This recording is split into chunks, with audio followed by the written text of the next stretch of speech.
Welcome to the Simple Doesn't Mean Easy podcast. I'm your host, Michelle Visser, and we are here weekly working at simplifying things in our lives one day at a time, one simple step at a time. And together, guys, we can do this. Today, we are on episode 11 of season 5. This season is all about the simple steps towards improving our health. Today's topic is maybe not one that you would think of off the top of your head in this category, but it very much is something we need to think about more. In fact, we can probably hardly remember a time in our life when we didn't feel the influence of this device that we carry around daily and the people that we impact through it and the people that impact us through it, maybe even hourly. I'm talking about our phones and social media. The average social media user spends about 2.5 hours a day using social media. That is definitely more than enough time to shape our values and our desires. And parents see their influence slipping away because kids are so influenced by social media. Um, but multiple studies have found a very strong link between social media and an increase in depression, anxiety, loneliness, thoughts of self harm, and very sadly, even suicide because of social media. Social media can promote a lot of actually very negative experiences, such as feeling inadequate about our life. We all know that, right? The syndrome you fall into when you start seeing what all your friends and people you don't even know are doing and experiencing and what they own and what their house is like, and you go, that's nothing like mine. We start to feel inadequate. Self-absorption is another major negative negative experience from social media. Funny enough, the more that we scroll and look into other people's lives, the more we become self absorbed. And I think part of that also might be that as we're sitting there scrolling, we're not actually active, we're not actually doing anything.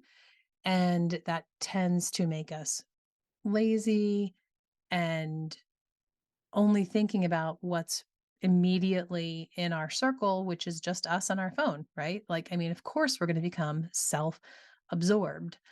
Um, it's very distracting. There are so many other things we would rather be doing. How many times are you like me that you catch yourself just going to do one thing on your phone and 15 minutes later you're like, I don't even know what I just did. And I definitely could have used that 15 minutes so much better. It is definitely distracting.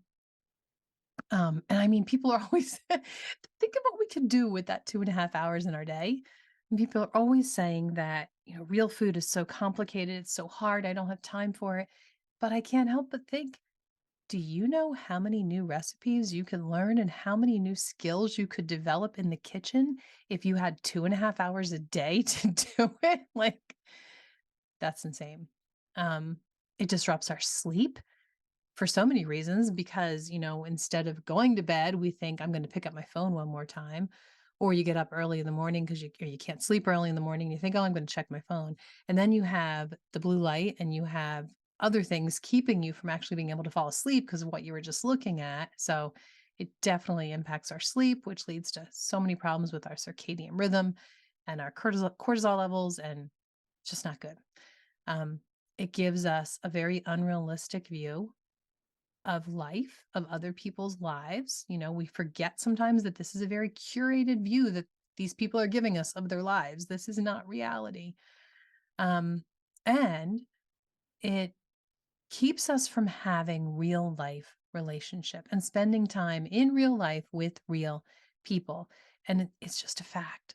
A social relationship is so important to our mental well-being, and it helps us level out our stress levels and just feel better. We need real people in our lives, not just our phone. Okay, so those are all the many reasons that I knew when I heard that Chris was available to talk today. I knew I wanted to talk to him because social media definitely impacts our health. Um, Our guest today is Chris Martin, and he is the author of The Wolf in Their Pocket and the author of his previous book, Terms of Service: The Real Cost of Social Media. Chris is the editor of BibleToLife.com, and he's a content marketing editor for Moody Publishers. And so today we're going to talk about his new release, The Wolf in Their Pocket. But we did not really get into a lot of the research. We kind of skimmed it a little bit, and he said, well, there isn't a whole lot about teens for obvious reasons. But after our talk, the first thing I did was go to Google and did some searches and tried to find some actual scientific survey results. Um, so I'm going to share a few with you now before I bring Chris on. So, what I found was 95% of young people from ages 13 to 17 report that they do use a social media platform, at least one, if not many. And more than a third of them said that they use social media almost constantly. A third of teens say that they spend too much time on social media. So 36% of the teens that were surveyed said, like, raise their hand, I spend too much time on social media. If the teen is admitting this, then we know there's a whole lot more that are also spending too much time on social media, right? But it's true for all of us. Chris and I get into this. Let's not just point the fingers at teens because it is definitely true for all of us. But this is the information I was looking up about teenagers. I will link in the show notes. You can always find show notes very easily if you go to solelyrested.com and do a search for S5E11 because this is season 5, episode 11. I'm going to put links to all the different research that I found. Some of them I'm discussing, some of them I'm not even going to get into, but there's a Pew Research study. There was a census done in 2021 by Common Sense Media. That one interviewed 1,300 teens and tweens. And basically it showed kids are giving a huge amount of time, huge, to social media. There was a lab survey from Digital Wellness, and they concluded youth are always connected, from using social media late into the evening to checking their phone multiple times every single hour all day long. Some kids constantly check their phones roughly every 5 minutes, and they rarely go without a screen. That's mind blowing.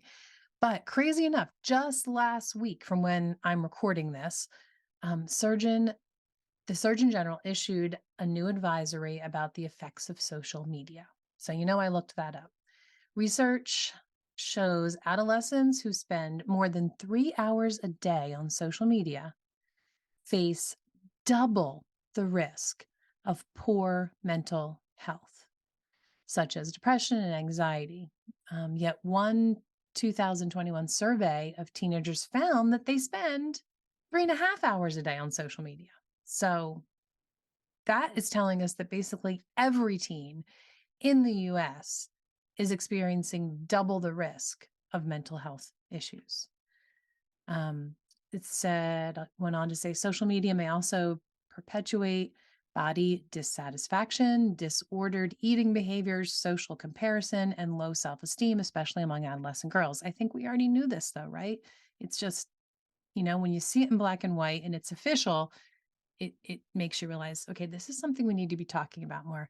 And we did an episode, by the way, back episode 7 in this season with Amber Benge, and it was a really insightful, very encouraging talk about a very discouraging topic of eating disorders. So if you want to know more about that, please go check out episode 7 in season 5. Back to the Surgeon General's advisory, he went on to say, when asked about the impact of social media on their body image, only 14% said it made them feel better when they were done viewing social media. So that's a whole lot of percentage that most likely felt worse, right? Um, So, like I said, though, Chris points out it's not just the kids, it's all of us. Probably all of us, everyone listening, could probably say in some way, you do feel kind of addicted to social media. And it makes sense. It's the way our brains are wired to love the colors, the flashiness, the videos, the quickness, the scrolling. Like, our brains very easily get addicted to stuff like that. And I think all of us would admit it would be really, really hard if we had to literally quit all social media. It would be hard. Um, so at the end of our talk, I'm going to bring Chris on, but at the end of our talk, he and I do break down some suggestions to help us limit the impacts of social media, not just on teens, but on ourselves as adults. And at the end, Chris and I have some suggestions about some really practical ways that we can work on limiting the impact of social media on our health, on our lives. And then when Chris and I are done, I'm actually going to come back and share a few more ideas as well. So be encouraged that even though it's important for us to understand the negative impact social media has on us, we also can absolutely make some very conscious decisions and efforts to use social media in a better way and to not let it impact our health. So I hope you enjoy this episode. All right. Well, Chris, I'm really glad that you could join me today because I think this is a topic that not a lot of people would think about when they're thinking about what my whole season is about right now, which is simple steps towards improving our health. But I do really think that this topic that you've written on is something that impacts our health in ways we don't even think about.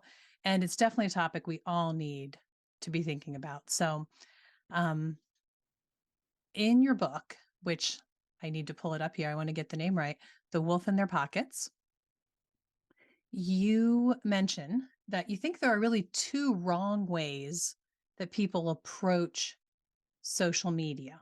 Now, before you dive into that, go ahead and introduce yourself. Let us know why you wrote this book and, maybe even explain the title to us. Sure. Yeah. My name is Chris Martin. I'm an editor at a publisher called Moody Publishers, and I also write books on social media. I have a weekly newsletter called Terms of Service, which is about our relationship with social media and what it does to us. Oh, I And didn't know this. Okay. yeah, And yeah. how can people find that? Terms of Service social is where people can find it. I should Okay. say, just as a disclaimer, starting around Labor Day of this year, um, I will be taking a bit of a break from writing that weekly. I've been writing it weekly for about 3 years, and I want to pursue some other writing projects. Namely, I want to pursue some fiction writing opportunity, Ooh, and so I need to take a little bit of a break. And so I don't know. I think I'll be taking a break at least through the end of 2023, starting in the fall. But we'll see. We'll see. okay. So anyway, So I don't want people to. You're good. just to pause, my book is nonfiction, but my passion is to start writing fiction. So I find that Yeah. very intriguing. What's your fiction topic going to be? Yeah, it's a great question because I have about 10 ideas I want to Me pursue.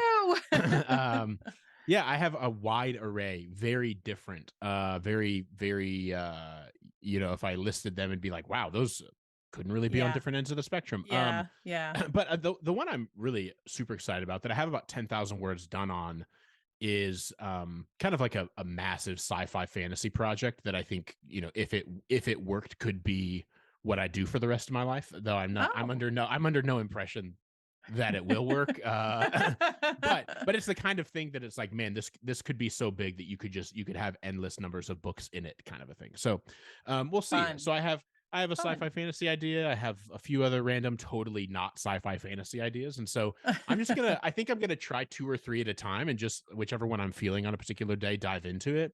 But Okay. that's the one that's kind of my favorite if I had to pick a favorite. Okay. So yeah, I do a lot of writing. I've been writing for a really long time. I've written on a handful of different subjects. Most recently, in the last 5 or 6 years, I've written primarily on social media and our relationship with it as people of faith, but even beyond being people of faith, just really as people in general. How Sure. is our relationship with the social internet transforming us? So you I started wrote. this before the insanity of COVID. So that really Oh yeah, impacted, I'm yeah, sure, yeah, yeah. everything you're talking Hmm. about too. Yeah, dramatically affected it. And so Yeah. the first book I wrote is called Terms of Service, The Real Costs of Social Media, which was published in February of 2022. And it was much Okay. more supposed to be kind of like a mirror of like, hey, reader, examine your relationship with social media and ask, what is my relationship with social media doing to me, and what should I do about that? And in response to writing that book, which I wrote, the fact that I'm a Christian is pretty clear, but it was a book intended to be easily read by people who aren't Christians. Hmm. And so my Christian worldview is clear, but it's not like a theology of social media. It's much Sure. broader than that, though clearly some of my application definitely has Christian flavor to it. Um, Well, I mean, it's impossible not to because exactly. it Right. affects everything. Right. And yeah, I'm with you. I'm Right. with you. It was quite broad in its target audience. Beyond that, when I got some of the best feedback I got for that book was, man, this is really helpful. But as a church leader, it's taking some work for me to apply this to my role as a church leader or as a parent, because it was Okay. much more about like helping the reader examine their own selves. And Okay. so I got a lot of feedback basically saying, hey, can you write a book kind of like this, but for people who are in church leader or parent? Basically, if you're in charge of the soul of someone else, right? Like if you're discipling someone, parenting someone, a community group leader, a senior pastor, if you find yourself in a position where you're shepherding someone in some capacity, how, instead of terms of service, which was what's my relationship with social media doing to me, the wolf in their pockets is really more, what is the people who I'm leading, what is their relationship with social media doing to them? And how do I best disciple them when it seems like social media is discipling them at a higher rate of speed than I ever could? Yeah. And so it's really the second one, Wolf in Their Pockets, much more explicitly Christian. Scripture is laden throughout the book, and it is definitely for those who are in some form of Christian leadership, something as informal as a parent to as formal as a senior All right. pastor, and much more about, yeah, helping people best lead others who they see being discipled by the internet. And so that's kind of the heart behind my writing and what I'm doing with it. Okay. Okay. And I do feel like I was skimming through your most recent book, The Wolf in Their Pocket, and I do feel like it can definitely be applicable in every way to Yeah, parents. definitely. So, I think that's the way I've said it is like a parenting book regarding social media would be different. Like there would be more in this book. There are a smattering of examples from being a pastor to being a parent. I think if I were to write a parenting social media book, there it would just be full of parenting examples, and right. this is definitely not that. But it's not a hard jump at all to see how this applies to parenting, and I Right. do think it's been used in that regard. Yeah, and I definitely see it as a parents of teens because honestly, I Yeah. think what age would you say? I would say like 12. Like until then, a kid really shouldn't even have a screen at their disposable in any way, shape, or form, Yeah, I mean, I if agree with possible. you. I agree with you, but I mean, like we were talking with our 9-year-old niece the other day, and plenty of her peers already have phones. So I know. while I think 12 and older is probably the most common parenting audience for this book, I no doubt think that there are probably some parents of preteens and kids who are barely even 10 who are probably picking it up because they're trying to figure out. However, not to knock those parents, but if we're just going to be honest, if a parent's probably giving their kid a cell phone at 9, they're probably not going to be picking up a book on social media, because Probably. if their level of concern is Could high be. enough to pick up a book, I'm not sure if they would have given the phone over to begin And with. But they're that's not splitting gonna hairs. they're not gonna see the phone as the wolf, that's for sure. Yeah, right, right. Okay, so back to those, you basically said there are 3 ways essentially to look at social media. Tell us what the 2 wrong ways are and then the right way. Yeah, right out of the gate, at the beginning of the book, I think about how if you look at social media use on a spectrum, you have those who are sort of passively ignorant regarding social media. This is less common than the other end of the spectrum, which we'll get to in a moment, but it's still quite prominent. And the example I'll use for this is like when I got my first job working in social media in 2013, we had a very well meaning relative who said, hey, do you think you should be getting a job in social media? Like, I feel like it's just a passing fad and it's not really that big of a deal. And I mean, this is in 2013 when like already over a billion people were using Facebook. But back Yeah, then it was still understandable to see social media sort of as a fad. These right. days, though plenty of people still see it that way, it's a little less excusable to see it as a passing fad. But Yeah. there are so many people in our churches and in our communities who just kind of are dismissive of social media. Like, who cares? It doesn't matter. And they just Mm, kind of dismiss it, which, like, trust me, I feel that way a lot. Like, who cares about social media? I've been there and I feel that way.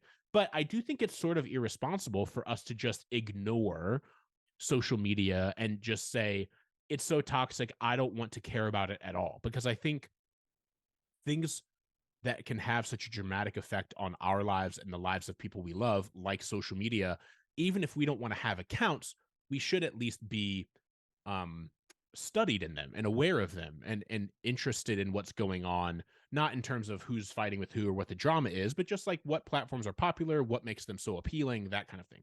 On the other end of the spectrum, much more common, especially among young people. Passive ignorance is more common among older folks. Right. Uncritical embrace is the other end of the spectrum. And this is where, we see this run rampant. If you're listening to this, it's likely this, if you were to slide into one of the two bad ends of the spectrum, you'd probably like, yeah, I'd slide to uncritical embrace. This is like, this is every new app feature that comes along. Yeah, I'm going to sign up for that. Oh, Be Real is a thing now. I'm downloading that, of course. Oh, yeah, I'll just give all my location data to Instagram so that I can Uh-huh. post on my story where I'm at all times. Because it's easy. You just hit click, Right. you're I mean, done. yeah, and who cares? Yeah, like Yeah. who cares about privacy? But I do. Yeah. And more Me of us too. should. We a lot of us just uncritically embrace social media and just say like, "Oh yeah, we just anything that comes along, we don't even think about it. We mindlessly, I've seen so many funny jokes about this over the years that like, I've worked so many long days at my medium-sized screen so that on the weekends I can stare at my tiny screen while sitting in front of my biggest screen, Oh my goodness, Um, yes, and yes. and that's so I mean, look, my wife and I are rewatching Seinfeld right now, and it's Hmm, like I like the show. It's funny and it gives me a laugh from time to time. But like I scroll my phone a lot while we're watching Seinfeld. And so that's mhm, sort of like uncritically embracing social media where sure, you just take whatever comes, you don't ask any questions like, what is this doing to me? And is it good? The middle ground that I advocate for throughout the book. And the reason I say this is like, I'm not anti social media. Even though I've written two books cautioning us against the ways it can kind of take over our lives, I right. don't think the right answer is always just delete your accounts and pretend it doesn't exist. Because I think then Yeah, you can fall into that passive ignorance camp, which can be really unhelpful. good I point. think the best way to approach it is to have intentional engagement, have a mindset and a posture of intentional engagement where even if you don't have accounts, which I think is fine, or if you do have accounts, you're at least staying abreast of what's going on. Oh, there's this new platform out. What's that about? Why do people use it? What are its pitfalls? What are its strengths? Whether or not you care about it or use it or feel good or bad, I think especially if you're a parent or leading and discipling anyone in any form, Yeah, whether it's just a friend you gotta who know. you're You walking through. have Yeah, to. you have to Yeah, be aware. You have to be intentionally engaging. We can't be ignorant, but we also shouldn't just be embracing anything that comes along. So a sort of critical engagement, I think, is good. okay. Now you made this, I think it was in the same chapter, you made this really intriguing connection, if you could explain it to those listening, between TV and, of the 60s and the 70s and then social media today. Yeah. You used to have to go to a stage in town, back before TV. If you wanted to see a show, you used to have to go to a stage in your town someplace. If your town was big enough, you would have, like stage performances, like a traditional Broadway performance or something like that. Or eventually you would have like a movie screen, and you could go to the movies, but you didn't have a way to watch visual content at home. You certainly had newspapers; those have been around, forever.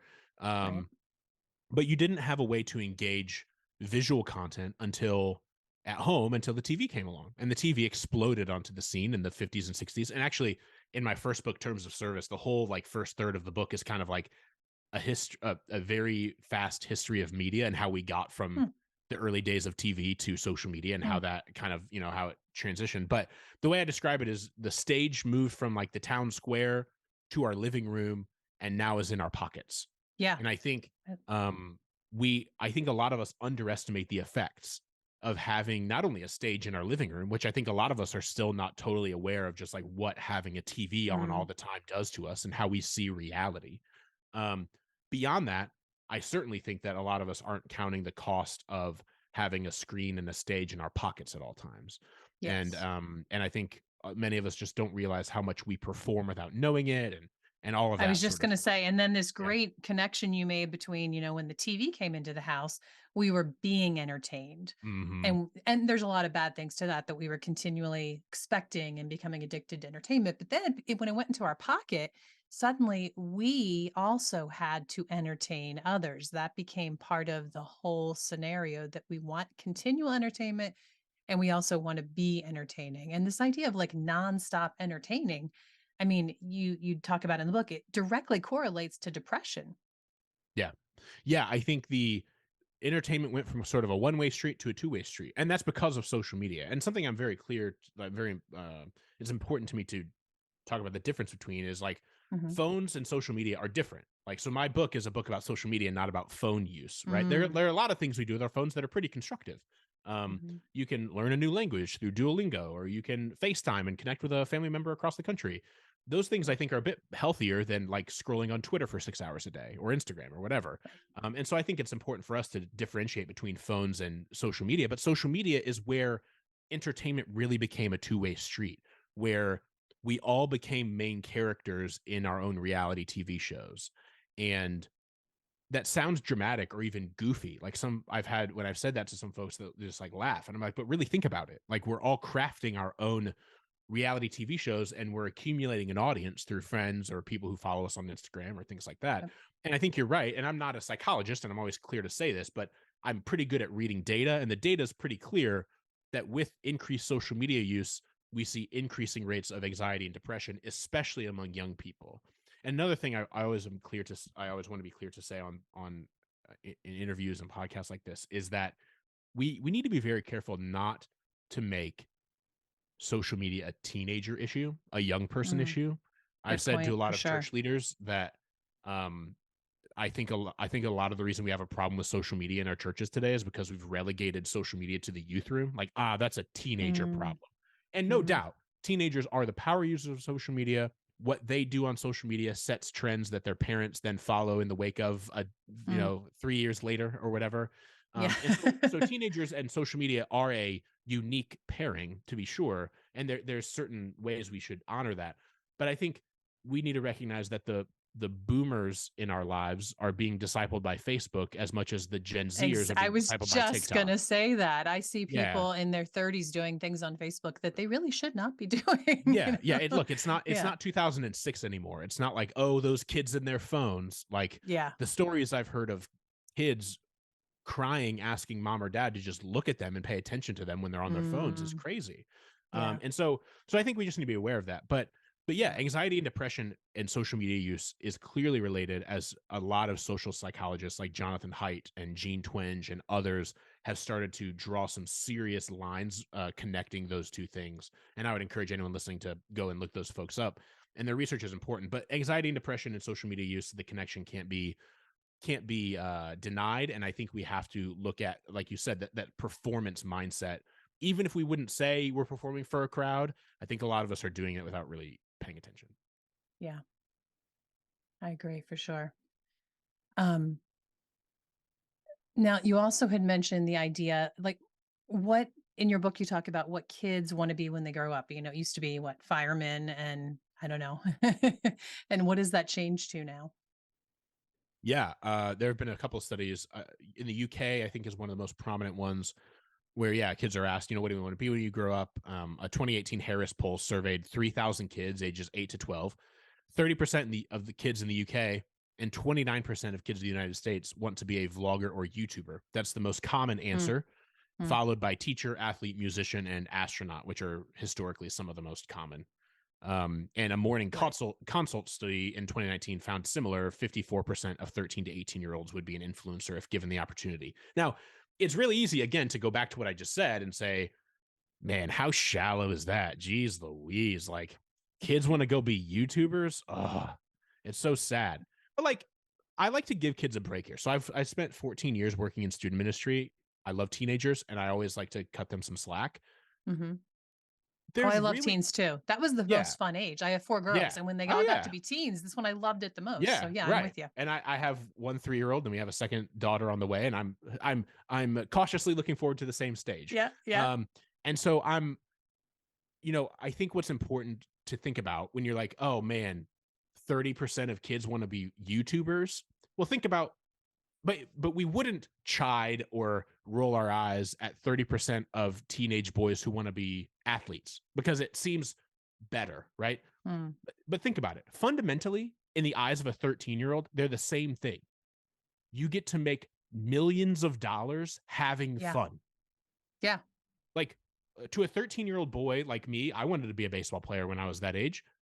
fundamentally, be wanting to be a baseball player when you're 13 is no more honorable than wanting to be a YouTuber when you're 13, because both of them equate to making millions of dollars while having fun and playing games.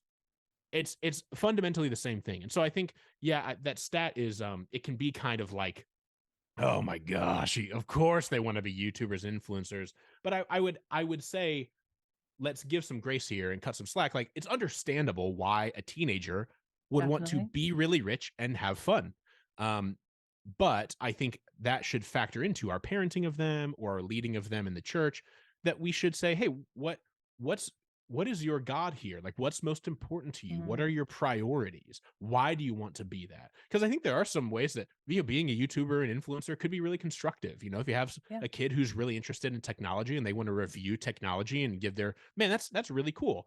for sure. But if they wanted to just like pull pranks on their friends for millions of dollars, like, okay, now maybe we should have a conversation. And so anyway, I think this is where you have to take stats like this and say, okay, this informs me, but then have more like specific conversations with teens about, what motivates them to do things. I'm going to pause this episode to remind you guys you are almost out of time. If you would like to know how to make an absolutely delicious carbonated drink at home in your own kitchen, if you would like to replace soda with something that's actually genuinely good for you, if you'd like to improve your gut health, and if you'd like to do all this for just pennies a day, you are almost out of time to grab my masterclass on simple DIY kombucha at less than half price, only through July 1st. You're going to learn how to pick delicious flavor combinations. You're going to learn how to choose the right teas to use. You're going to learn how to even make caffeine free kombucha and how to boost the carbonation if you want lots of extra bubbles in your kombucha, how to choose if you want to make it with a batch brew or a continuous brew and what those mean, and how to make it almost completely effortlessly. I am not kidding, with just a couple secret tips that I share. Guys, it pays for itself in just weeks. Actually, it pays for itself instantly when it's on sale like this because you get more than $60 worth of coupons and bonus offers when you purchase the course, which kind of makes it almost free. Actually, I'm kind of paying you to buy it. Anyway, go check it out. Solelyrested.com/kombucha, KOMBUCHA, and find out what the amazing craze is all about with this delicious carbonated drink that is good for you. Solelyrested.com/kombucha, KOMBUCHA, and grab it before July 1st. Sure. And also really talk about what would that really be like with millions of people literally involved in your day-to-day efforts, and seeing Right. what, how does that. And then one conversation I had often with my girls as we were watching YouTubers when it was becoming a really big thing was, what's it like for their kids, the ones that Oh have my really gosh. young kids that are growing up in it. So it definitely leads to a whole lot of really great discussion, but you do need to definitely be analytical of it. You need to Yeah. step back Well, and and really. I think of myself when I was in I started writing a blog on the internet when I was 14, like in Mhm. 8th grade. And I would have loved to say, back then I didn't say like I want to be a blogger for the rest of my life, but like Right. I was certainly doing it in hopes of like, having a career as a writer, which I don't really have a career as a writer, but I get to write. And I um think you have a career as a writer. I think you do, yeah, yes. yeah, yeah, yeah. But if I would have been just discouraged, like, oh, you're writing on the internet at 14, like there's so many Mm, better ways you could be spending your time. I think like there's an element of creativity. Like, what I mean to say is not everything about being a YouTuber or being an influencer is like frivolous and shallow and lame. mm, I think there are some really yeah, cool ways that we shouldn't squelch teenagers' creativity and desires to use the internet to be creative. I think we should carefully direct those interests and those pursuits and recognize that it can go sideways and it right. can just become a pursuit of fame or fortune. But I think that's why I said each kid is kind of different. Like, we should take, oh wow, you want to be an Instagram influencer, like what kind of content do you want to create, like how can I help you do that? And you realize, a lot of them just don't recognize the massive amount of like behind the scenes work these YouTubers have to do. But like, if they get their hands dirty and they learn how to do that, great. Like, I know one teenager who just loves philosophy. He's like 16, reading Plato and stuff. And he just creates like 5-minute YouTube videos, just like goofing around about this thing he read in Plato's Republic. And it's like, hey, is he trying to be a YouTube millionaire? Probably not. But he's probably learning a lot more by talking about that kind of stuff on YouTube than if he just like Right. read it in his room. So anyway, Right. Definitely. Oh, there's a lot. I homeschooled my 4 girls for 20 years, and I can tell you there's a whole lot to letting them learn about what they're actually really interested in at the time. So, yeah, yeah, yeah. you're right. There can definitely be good things that come out of it. Now, you said something about 6 hours a little while ago. I know you're just throwing a number out there, but how much time in general do people spend on their phone or Yeah. on So social media? yeah, on social media. This kind of goes to the thing about not just being a teenager problem. So um there are obviously a lot more studies done of adults than minors because it's Mhm. hard to survey minors and getting permission and all of that. So Right. we don't have a ton of great data on like how much time uh, pre 18-year-olds use social media. However, we do have a ton of data on how much time adults spend on social media. And the consensus, based on a handful of studies I've read in the last couple of years, and obviously this changes pretty regularly, but the most recent data shows that the average American adult who uses the internet at all, which is going to be a high percentage, but the average American adult who uses the internet at all spends 2.5 hours per day on social media. Mm. Now, again, that's a lot. That's a lot. Whether or not it's an unhealthy amount, maybe isn't for me to say, but it's a lot. We can all say there's nothing you do in your day for 2.5 hours other than work if you have a job, go to school if you are going to school, and sleep. Like you don't work out for 2.5 hours a day unless you're like a Yeah. professional athlete or bodybuilder. Yeah. You don't spend 2.5 hours a day eating unless you're like going out to a really like nice meal. Maybe you go to a movie that's 3 hours long or something like that. But to do something for 2.5 hours every day is a significant Yeah. investment of time, Yeah. and And that's it's on happening in average. little spurts here and there. So Right. it's interrupting other things Right, that's too. exactly right, and Yeah. to go back to the teen and adult thing, that's 2.5 hours is the average among adults. So that's not your 16-year-old, that's Yeah. your 26-year-old. The Yeah. only person in that category who would categorize as like a teenager, a student would be, a senior in high school could have been a part of that 2.5 hour survey. But that's gonna like that 2.5 hours is the parent in your community group in your church, not the 16-year-old. Now, there are some Mm. indicators that teenagers are spending on average more than 2.5 hours a day, which is to be expected. Yeah. But 2.5 hours a day is a lot for even a 32-year-old to be spending on social media. It sure is. And I mean, just the sheer volume of time, I mean, that right there is impacting our health because we could be outside in some way. We could take a walk. We could just spend time chatting with a friend and connecting emotionally with someone. Connecting on a screen is not connecting emotionally. Um, so I mean, it it's a lot of time. It definitely is impacting us. And then there's this whole barrage of information. And what does that do to us and to our brain? Like we're just actually, I have a quote right here from your book. It's like we're constantly exist in a hurricane of information, hot takes, and viral content. We are not designed to drink in all the content that we're consuming. We just we're not designed for this. How do we handle it? Yeah, I quote right after that section of the book, Neil Postman, who is just like a hero to me. He wrote a book in 1985 called Amusing Ourselves to Death, which is primarily kind of an indictment of television at the time, being in 1985. But I read that book for the first time in about 2017, and I was blown away by how applicable everything he said in 1985 was to our social It media is age. crazy. You quote him a Um, lot throughout the book. yeah, Yeah. yeah. And like I'm like so much of my writing is like doing my best Neil Postman impression if Neil Postman was a Christian in the social media age. That's really like what would Neil Postman say if he loved Jesus and was alive today? Hmm. Uh, but he says talking about the local like the evening world news broadcast. He says, "How often does it occur that information provided you on morning radio or television causes you to alter your plans for the day or take some action you would not otherwise have taken?" And I think the same question can be asked of social media and our which is our modern means of information glut, I where agree. like a lot of us, myself included, like I'm a news junkie. I love historically love paying attention to what's going on in the world and being informed and all of that. But I think we all have to recognize, and a lot of us, I think, would give ourselves license to spend a lot of time on social. Hey, I want to be informed of what's going on in the world. I don't want to be an ignorant citizen, and I want to have information to care and care for what's important to me and know what politicians are doing or know what's going on in the world. But I think we all, if we're honest, know that at some point information consumption just becomes a maybe more dignified form of entertainment. Mhm. And there's kind of a line that can be crossed where there's a point where you go from being informed to just like being a looky loo for every piece of information out there and wanting to be the most important informed person and like the smartest Yeah. person. And so I think we all need to, for our own health, recognize that.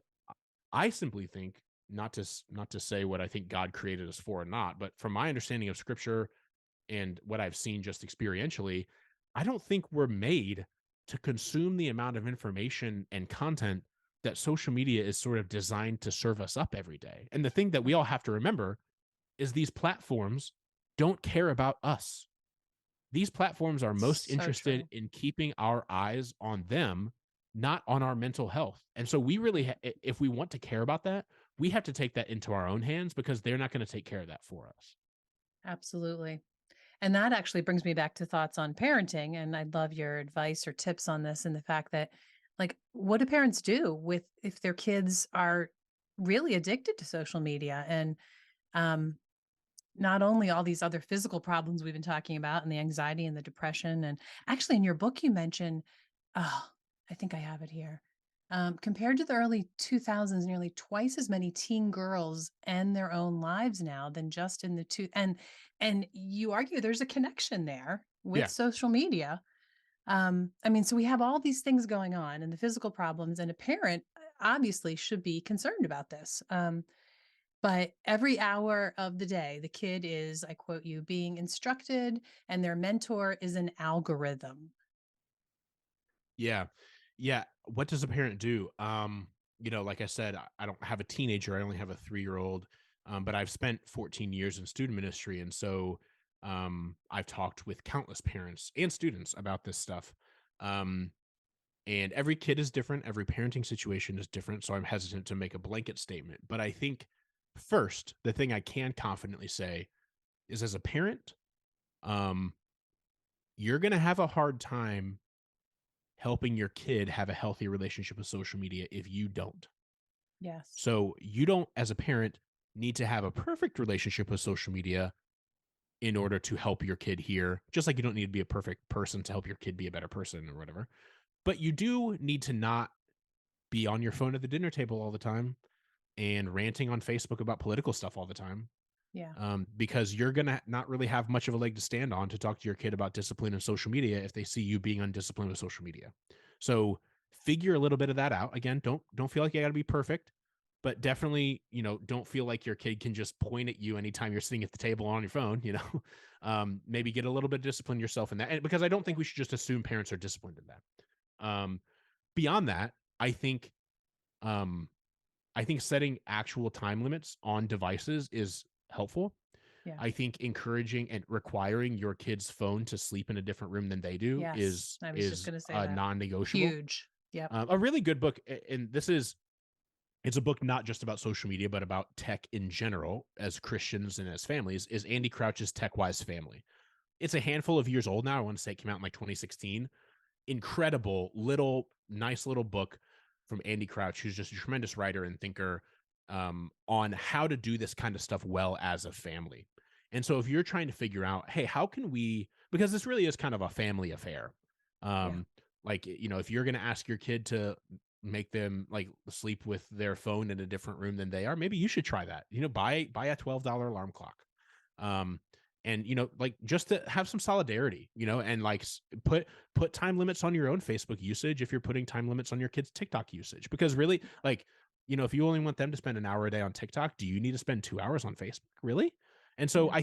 I think trying to join your child in that can just be really helpful to help them recognize, like, do you need to do that as a parent? No, no, no. You're the parent. You can do what you want, and you have authority to do what you want. But I think if we're talking about effectiveness, not just the minimum bar of requirement, I think it can be really effective to kind of join your child in that calling of discipline that you're calling them toward.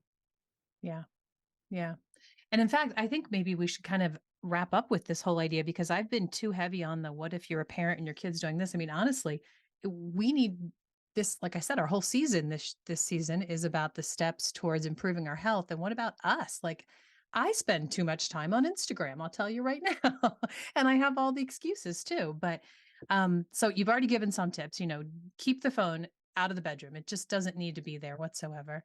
And, we can certainly limit our time. I think I don't even know, I've never looked into it. There are apps that will let you do that, right? That will actually monitor your Yeah, like I mean, time. on the iPhone, there's a screen time app built into the Apple iPhone where, and I'm sure it's the same with Android. I just don't have an Android device where you can set it up to where, hey, you have a problem scrolling Instagram too much. My poison is TikTok. So you and Okay. we scroll TikTok and Instagram too much. Let's say we only want to allow ourselves 45 minutes a day. So we put in the screen time app. Only allow me to use this app for 45 minutes a day. They will ask you to create a screen time passcode that allows you to override that if you want. Um, if you're not super disciplined like me, you create the screen time passcode and keep it yourself, and then just like ask yourself the question, "Hey, should I keep using this or not? Like, Hmm. should I override or should I not?"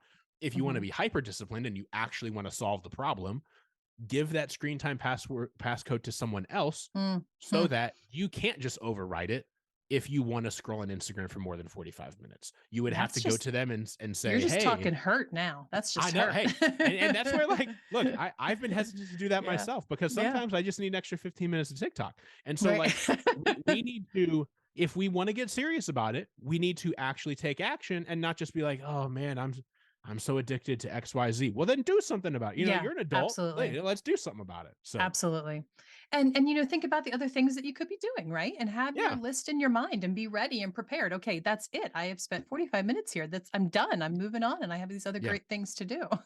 Yeah, and Yeah. unfortunately, like, what's crazy is I think a lot of us have done this for so long, we can't even think of how we would spend that time because it's been so Mm, consumed with these activities I for so long agree.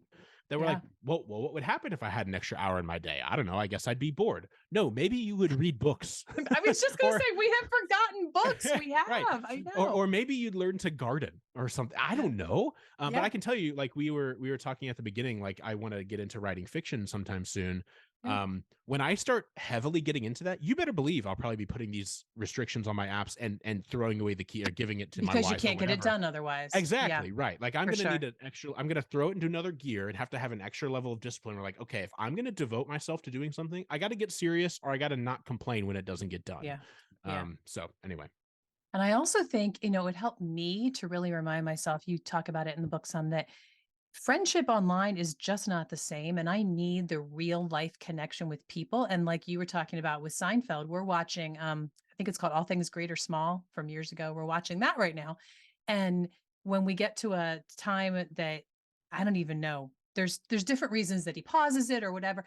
I instantly pick up my phone. Whereas, Yeah.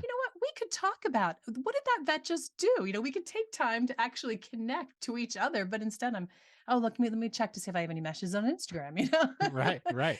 So if I remind myself that I need to value the face-to-face connection and have a chat with my husband more so than the people I don't really know that I'm connecting to on my phone, I think that helps me too. Yeah. Yeah, for sure. I agree. I understand completely.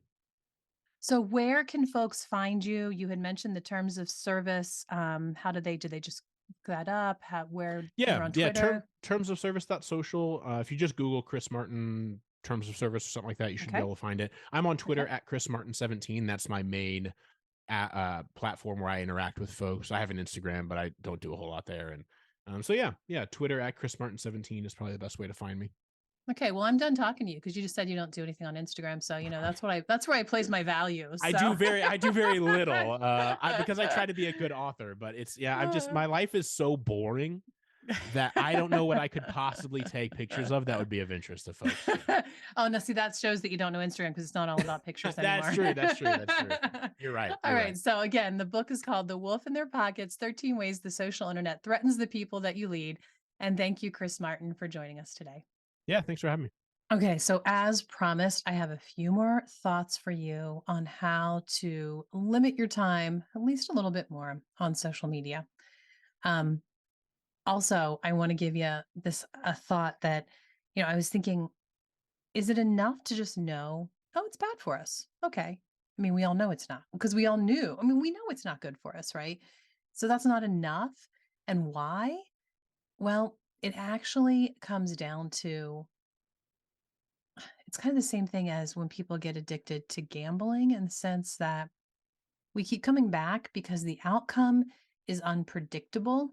With social media, there's so much about, well, who saw that picture? Oh, did anybody comment on that?